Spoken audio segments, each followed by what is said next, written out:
확진자가 많이 발생한 수도권 가운데 특히 서울 마포구 주점에서 시작된 집단 감염의 확산세가 사그라들지 않고 있습니다. 지금까지 관련 누적자는 300명에 달하는데요. 방역당국은 이용자가 전국에 흩어져 있는 것으로 보고 앞으로 2주 동안 주점과 클럽 등 유흥시설 이용을 자제해달라고 당부했습니다. 현장에 나가 있는 취재기자 연결합니다. 김철희 기자.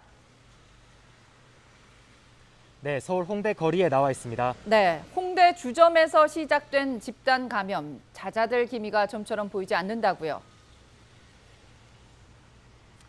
그렇습니다. 집단 감염은 지난달 19일 서울 홍대 주점을 방문했던 원어민 강사에 의해 시작됐습니다.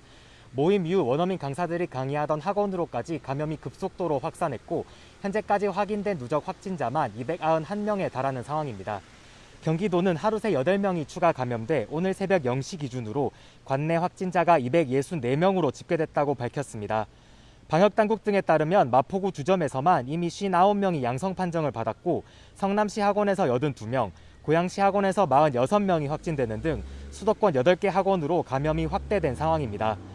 이번 집단 감염에서는 전파력이 강한 델타 변이 바이러스 환자가 벌써 9명 확인된 만큼 감염자가 더 추가될 가능성이 큽니다.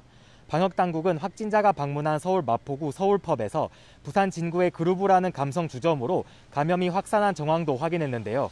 이에 따라 현재 부산에서도 이용자 6명, 종사자 2명 등 모두 8명이 코로나19에 감염됐습니다.